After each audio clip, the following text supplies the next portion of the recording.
तुम कंफ्यूजन में हो, तुम दुखी हो यानी तुम कंफ्यूजन में हो, तुमको अपना कंफ्यूजन दूर करना है। तो कंफ्यूजन को ऐसा मत सोचना कि बहुत कोई बड़ी घटना समझ में नहीं आ रही, निर्णय नहीं ले रहे तो ही कंफ्यूजन है।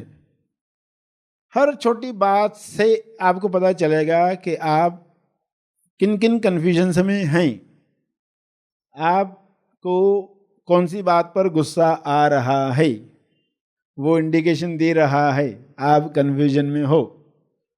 लाइट बंद होने से या नौकरानी का देरी से आना या ऑफिस में अचानक नया काम आना, ये दुख दे रहा है।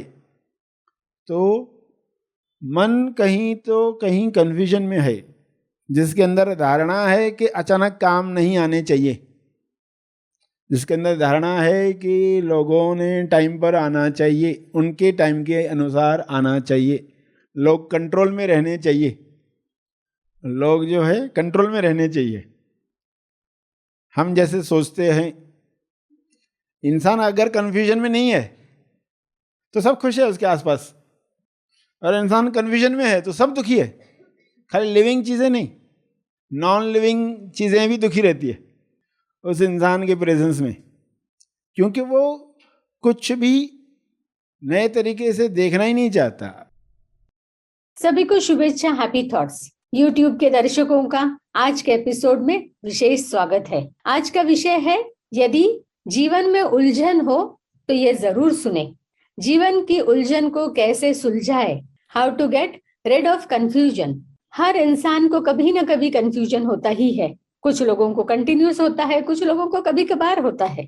तो आज के विषय की मदद सभी को मिलेगी। आइए आज के विषय में प्रवेश करते हैं। एक समय जो हमने डिसाइड किया है, ग्रहणशील होकर सुनते हैं ताकि हम विषय का पूरा लाभ ले पाएंगे। तब तक के लिए धन्यवाद। Happy thoughts. जीवन का कंफ्यूजन दूर करने आए हुए खोजियों, आप सबको शुभेच्छा। Happy thoughts. जीवन क्या है, ये सवाल लोगों के मन में उठता ही है, और अनेक जवाब आप सुनते आए हो जीवन क्या है, क्योंकि ये क्लियर हुआ तो फिर आप उस अनुसार निर्णय लेते हैं। तो सभी ने अपने अपने ढंग से परिभाषित किया है। कोई परिभाषा हमें पसंद आती है, कोई नहीं आती है। हर एक के चेतना के स्तर के अनुसार परिभाषा कोई पसंद आती है, कोई परिभाषा पसंद नहीं आती है। कोई कहेगा जीवन चलने का नाम, चलते रहो सुबह और शाम। जीवन चलने का नाम, तो अभी चलते रहना है, चलते रहना है, चलते रहना है। तो कोई ये परिभाषा सुनकर प्रेरित होगा, चलो चलना ही जीवन है, तो चलते रहना है, चलता है, ये भी चलता है। तो किसी को इससे प्रेरणा मिलेगी, कोई इससे प्रेरित नहीं होगा, क्योंकि उसके अंदर कुछ अलग सपने हैं, उसके अंदर कोई अलग खोज है, तो वो जीवन की कोई और परिभाषा जानना चाहेगा। क्या सभी ने यही कहा है या किसी ने और कुछ कहा है? जीवन पहेली है, कभी ये हंसाए, कभी ये रुलाए। तो कोई कहेगा जीवन पहेली है तो उसको उससे मोटिवेशन मिल सकता है। खाली चलते रहना पसंद नहीं है, बैठकर सुलझाना है। कोई पहेली दी है, अभी बैठना है पेड़ के नीचे या पहाड़ों पर जाकर और पहेली को सुलझाना है। कभी ये हंसाए, कभी ये रुलाए, तो ये दोनों चलते रहेंगे। कभी कुछ समझ में आएगा तो खुशी होगी, समझ में नहीं आएगा तो दुख होगा। तो कोई ये परिभाषा लेकर चलता है। कोई कहेगा जीवन हंसने गाने के लिए है, पल दो पल, ऐसे खोना नहीं, खो के रोना नहीं। तो जीवन हंसने गाने के लिए है, तो किसी को ये परिभाषा पसंद आती है कि हमें खुश रहना है और पल दो पल, यानी वर्तमान का पल यही जीवन है। वर्तमान में जीने की कला मिल जाए और वो पल इतना छोटा है कि या तो आप उसमें रहोगे, या तो उसके बारे में सोचोगे, या तो उसको जियोगे, या तो उसके बारे में कल्पना करोगे। तो दोनों बातें एक साथ नहीं हो सकती। तो कोई इस परिभाषा को लेकर वर्तमान में रहने का कार्य करेगा, कोशिश करेगा तो वर्तमान से बाहर हो जाएगा, चेकर रहेगा तो वर्तमान से बाहर चला जाएगा। उसको चेक नहीं कर सकते, सिर्फ रह सकते हैं। तो वर्तमान का पल, जहाँ पास्ट खत्म हुआ, जहाँ से फ्यूचर शुरू होने वाला है, वो योग जो है उस योग को वर्तमान कहा गया है। जहाँ आपको प्रवेश करना है टाइमलेस में, जहाँ से प्रवेश द्वार है, वहाँ बात खत्म नहीं होती है, वहाँ प्रवेश द्वार है। वहीं रहकर कुछ हो सकता है, न भूतकाल में कुछ हो सकता है, न भविष्य काल में कुछ हो सकता है, क्योंकि दोनों मेमोरी या कल्पना में है। अगर कोई बीज डालने का कार्य है तो वो वर्तमान में है। वर्तमान सत्य है और वर्तमान से प्रवेश होता है, और वो प्रवेश हमें ऐसी स्पेस में ले जाता है जहाँ वर्तमान का विस्तार हो जाता है, वर्तमान अखंड हो जाता है।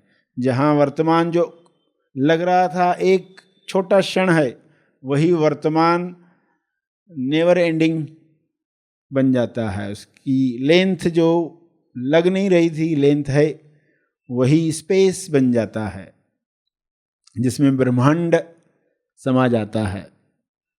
मगर वो पॉइंट से शुरू होता है, बिंदु से शुरू होता है। तेज स्थान कैसा स्थान है जहाँ से ब्रह्मांड का पेट खुलता है।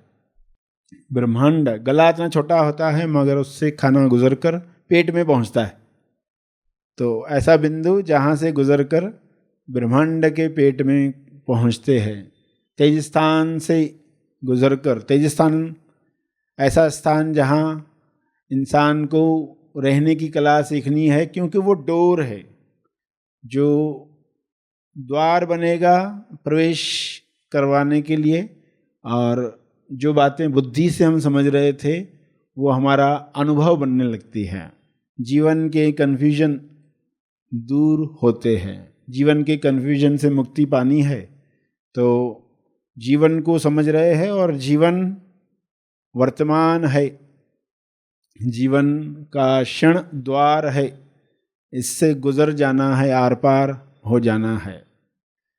तो जीवन क्या करता है? जीवन देखा तो जीवन जीने के लिए मजबूर होता है इंसान। जीवन देखेगा तो जीना पसंद आएगा, वरना एक मजबूरी है और कोई चारा नहीं है तो सेम डे सेम एक्टिविटीज़ हमें करते रहना है जब तक कुछ और मिलता नहीं है रास्ता। मगर क्या देखने से जीवन जीना चाहेगा इंसान?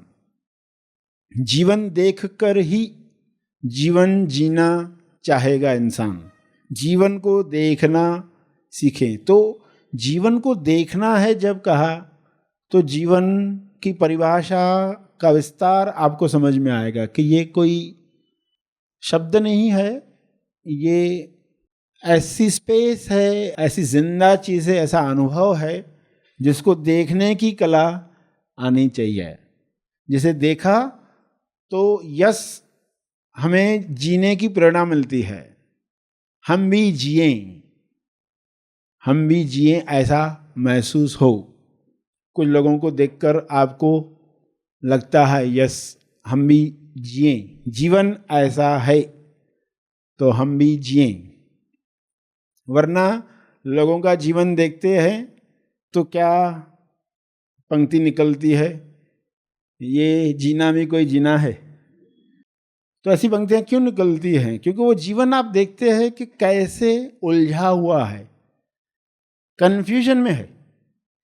इंसान बोल रहा है मैं इसको 7 जन्म तक नहीं भूल सकता, तो आप उसको देख रहे हो, उस जीवन को देख रहे हो, जीवन कितना कंफ्यूज्ड है, उसको दिख ही नहीं रहा है।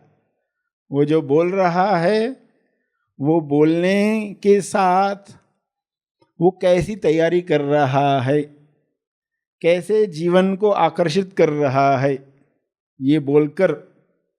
तो ये तो एक बड़ा एग्जाम्पल था जिसमें 7 जन्म तक कोई दुख में रहना चाहता है, तो आपको सुनकर लगता है कि हाँ ये जीना तो कोई जीवन नहीं है, इस तरह तो जीवन नहीं जीना चाहिए। और आप छोटी छोटी बातों में भी देखोगे लोगों की सोच जीवन के बारे में क्या है।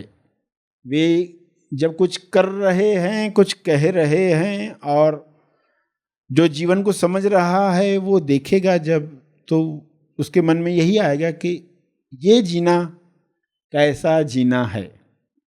जहाँ इंसान कन्फ्यूजन में कुछ कह रहा है उसे ये मिला मुझे नहीं मिला, ये पार्शलिटी हुई है। वो जब वो कह रहा है उसे मिला मुझे नहीं मिला, ये मेरे साथ अन्याय हुआ है। तो ये कहने के पहले अंदर कोई समझ होगी उस इंसान की जिस वजह से वो वैसा कह रहा है। अगर मुझे ये पहनने को नहीं मिला तो मैं पार्टी में जा नहीं सकता, मेरे लिए खाना हराम है, जीना हराम है, इसके बिना अगर मैं ये करूँगा तो कोई मतलब नहीं है, फिर किसी का भला करने का कोई मतलब नहीं है। अगर मैंने किसी की मदद की और वो थैंक यू भी नहीं बोल रहा है तो इससे तो अच्छा मदद करो ही मत, बाद में खुद को तकलीफ होती है। तो वो जो कह रहा है पर्सन तो पूरे कॉन्फिडेंस के साथ कह रहा है।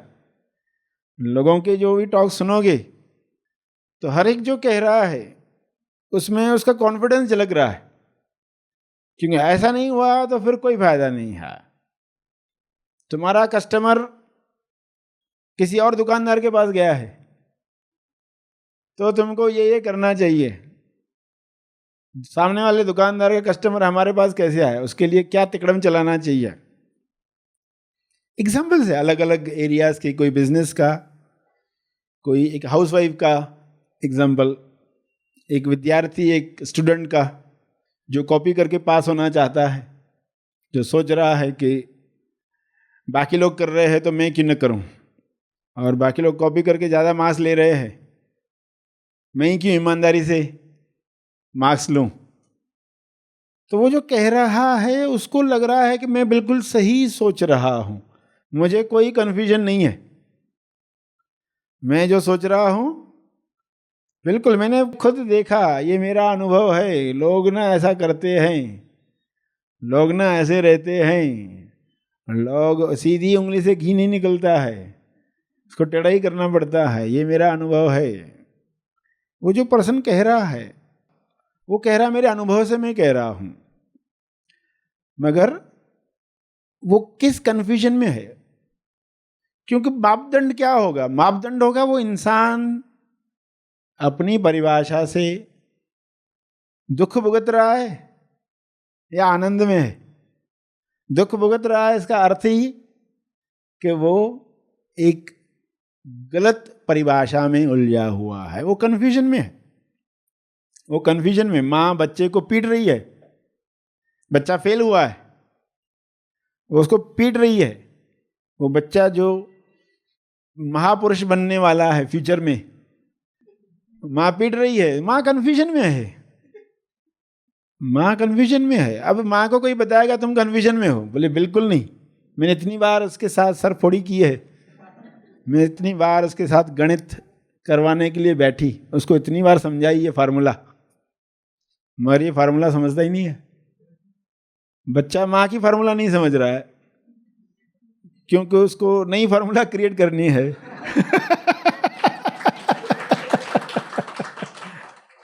अलग अलग तरह के बायोग्राफीज पढ़ोगे, न्यूटन का, एडिसन का, स्वामी विवेकानंद का, तब देखते हैं कि वहाँ एक्चुअली क्या चल रहा है और लोग आसपास किस कन्फ्यूजन में हैं।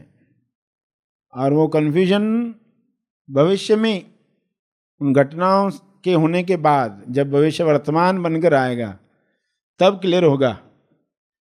मगर उस पर्सन को उस वक्त बताया जाए तुम कन्फ्यूजन में हो, तुम दुखी हो, यानी तुम कन्फ्यूजन में हो, तुमको अपना कन्फ्यूजन दूर करना है।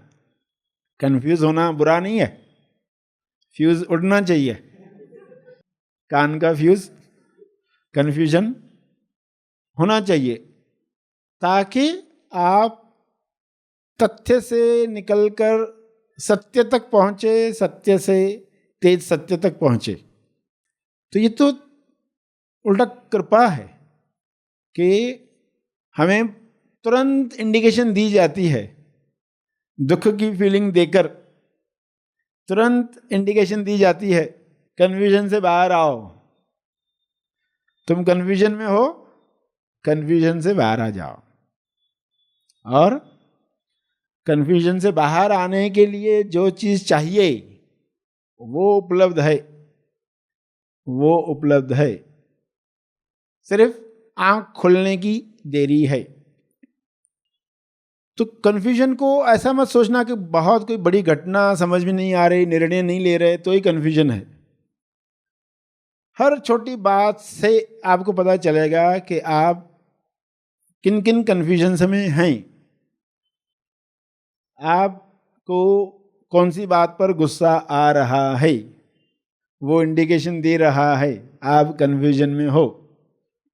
लाइट बंद होने से या नौकरानी का देरी से आना या ऑफिस में अचानक नया काम आना, ये दुख दे रहा है, तो मन कहीं तो कहीं कन्फ्यूजन में है, जिसके अंदर धारणा है कि अचानक काम नहीं आने चाहिए, जिसके अंदर धारणा है कि लोगों ने टाइम पर आना चाहिए, उनके टाइम के अनुसार आना चाहिए, लोग कंट्रोल में रहने चाहिए, लोग जो है कंट्रोल में रहने चाहिए। हम जैसे सोचते हैं चेयर को कहाँ रखना चाहिए, घर में आए तो सोफा सेट कहाँ होना चाहिए, चेयर कहाँ होनी चाहिए, और टॉवेल कहाँ होना चाहिए। टॉवेल सोफा सेट पर पड़ा है तो ये अनर्थ हो गया। मेहमान आ गया है, मेहमान आ गया है और जूते कहाँ पड़े हैं, एक जूता इधर रखा है बेटे ने, एक जूता उधर रखा है, और पर्सन की धारणा है दोनों जूते साथ में रहने चाहिए। कोई रूल नहीं है ऐसा, मगर बन बैठा है रूल। ये लोगों ने अज्यूम कर लिया है, जूते है ना ऐसे ही साथ में रखे हुए होने चाहिए, दूर दूर भी रखे जा सकते क्योंकि दिन भर साथ चलेंगे।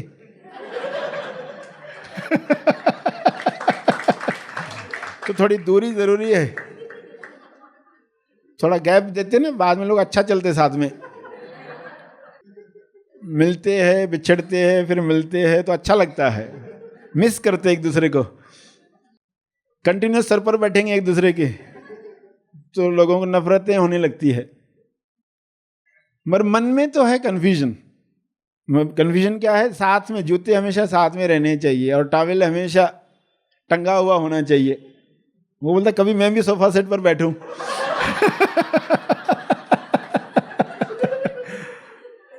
उसकी इच्छा पूरी हो रही है, आपको खुश होना चाहिए।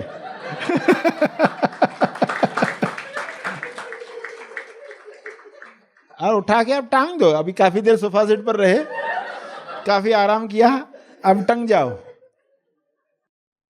तो सभी खुश रहेंगे। इंसान अगर कंफ्यूजन में नहीं है तो सब खुश है उसके आसपास, और इंसान कंफ्यूजन में है तो सब दुखी है। खाली लिविंग चीजें नहीं, नॉन लिविंग चीजें भी दुखी रहती है उस इंसान के प्रेजेंस में, क्योंकि वो कुछ भी नए तरीके से देखना ही नहीं चाहता। उसने जो धारणा बना ली है वैसा ही होना चाहिए, किचन वैसा ही होना चाहिए, बर्तन जिसको जहाँ रहना है वो बर्तन उधर ही दिखना चाहिए, और किसी जगह पर कैसे चला गया बिना पूछकर कैसे चला गया, किसने रख दिया, तो ये भी दुख बन जाता है। तो आप ऐसा जीवन देखोगे, किसी लेडी को किचन में देखोगे तो कहोगे ये जीना भी कोई जीना है। पर्सन को बर्तनों के अलावा कुछ दिख ही नहीं रहा है संसार में, उसको चीज़ों को खाली जगह पे रखने के अलावा कोई दिमाग में है ही नहीं। मेहमान के सामने कैसी इमेज जानी चाहिए, और मेहमान ने अगर देख लिया सारा पसारा पड़ा हुआ है तो क्या सोचेगा, उसके अंदर क्या पिक्चर बनेगी, वो क्या सोचेगा आपके लिए। वैसे भी तो आपको मालूम नहीं होता वो क्या सोच रहा है, मगर ये पसारा देखकर वो क्या सोचने वाला है। पसारा देखकर खुश हो सकता है कोई, पसारा देखकर खुश कि ये लोग दिवाली की सफाई निकाल रहे हैं, ये लोग सब कूड़ा करकट निकाल के मुक्त होना चाहते हैं, इन्होंने सब निकाला है घर का। ये तो अच्छा है ना, घर बहुत साफ दिखे और जो भी कबर्ड खोलो उसमें से चीजें आके ऊपर गिरती है धड़ाम। कोई भी कबर्ड खोला दो पर घर चकाचक है। इससे तो अच्छा है, कोई बाहर आएगा तो शंटिंग होने वाली है, कचरा बाहर आना चाहिए, जो भी हमारे अंदर दबा हुआ है ना वो बाहर आना चाहिए। तो कोई रोता हुआ देखो तो ऐसा मत सोचो कुछ बुरा हो रहा है उसके साथ, कोई रोता हुआ दिखे तो ऐसा मत सोचो बुरा हो रहा है, वो कचरा निकल रहा है, उसको निकलने दो। और आपको मालूम नहीं है किस चीज के आंसू है, तो कंफ्यूजन में है नहीं है। पैमाना क्या है, इंसान आनंद में जा रहा है, पूरा पसारा निकाल के वो आनंदित बैठा है, सारे कचरे के बीच में बैठा हुआ है और आनंदित बैठा हुआ है, बिल्कुल कन्फ्यूजन नहीं है उधर। और एकदम चकाचक घर में कोई बैठा हुआ है, बड़े कन्फ्यूजन में बैठा है, पर्दे मैच नहीं हो रहे, वो कन्फ्यूजन में है। और ये ठीक से नहीं हुआ, अगर टाइमली चेंज नहीं हुए पर्दे, मेहमान आने से पहले नहीं हुए, तो क्या इज्जत रह जाएगी। तो वो कन्फ्यूजन में है। आप कहेंगे कैसा जीना है ये, क्या ऐसे जीना है पूरा जीवन, ऐसे जीवन की कल्पना आपको दी जाए कि ऐसा आपको जीना है, तो आप कहेंगे नहीं मैं ऐसा नहीं जीना चाहूँगा, ऐसा जीवन तो नहीं चाहिए। फिर कैसा जीवन चाहिए, वो टॉस करना है, कैसा जीवन चाहिए। क्योंकि ये सब सुन के आपको पता चलेगा मेरा जीवन क्या है। क्या मेरे जीवन को कोई रिप्लेस करना चाहेगा, क्या कोई मेरे जीवन को रिप्लेस करना चाहेगा। क्या तुम्हारा जैसा जीवन है ना, मेरा जीवन वैसा बन जाए, तो हम ऐसा क्या जी रहे हैं, हमसे कोई रिप्लेस करवाए। अगर ऐसा ही जीवन है जिसमें हर छोटी मोटी बात पर अंदर दुख होता है, इसने मेरी तरफ देखा नहीं, इसने मुझे फोन नहीं किया, इसने मेरे सवाल का SMS का जवाब नहीं दिया, और ये तो भूल ही गया, इसको तो कदर ही नहीं है, उसको मालूम भी मैं बीमार हूं फिर भी एक फोन नहीं है। तो कितनी अनगिनत बातें हो सकती हैं। ये तो कुछ एग्जाम्पल्स बताया जा रहा है जीवन के कन्फ्यूजन। अगर आप इन कन्फ्यूजन्स में जी रहे हैं और कहीं आप उनको सत्य मानकर बैठ गए हो,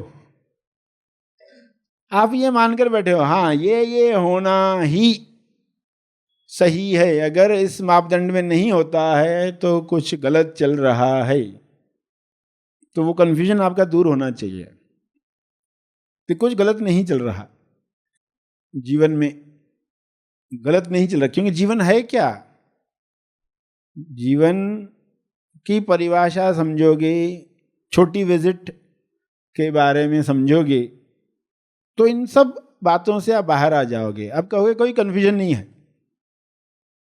मार्गदर्शन हमने सुना, इस मार्गदर्शन पर समय निकालकर हम मनन करें। अब समय हुआ है कुछ सूचनाएं सुनकर प्रार्थना में जुड़ने का। अब हमारे लिए कुछ गुड न्यूज है। क्या गुड न्यूज है? जैसे 15 अगस्त हर साल तेज ज्ञान फाउंडेशन में हम मनाते हैं कृपा दिवस करके। 15 अगस्त यह हम सबके जीवन में एक महत्वपूर्ण दिन है। 15 अगस्त 1997 के आसपास का वह समय जहां पर सरशी जी उस ज्ञान में स्थापित हुए जो शब्दों में हम सेल्फ रियलाइजेशन कहते हैं, आत्म साक्षात्कार कहते हैं, स्वबोध कहते हैं, स्व अनुभव कहते हैं। शब्दों में हम चाहे जो भी कहे, मगर ये वह ज्ञान जिसमें भगवान बुद्ध, भगवान महावीर जिस ज्ञान के लिए उपलब्ध हुए, संत मीराबाई आदि संत पुरुष जिस ज्ञान का अनुभव लिए, उस ज्ञान में सरशी स्थापित हुए। तब से लेकर सरशी जी ने अपना जीवन लोक कल्याण के लिए समर्पित किया, तेज ज्ञान के लिए समर्पित किया। अब यह दिन हम बड़े जोर शोर से मनाते हैं।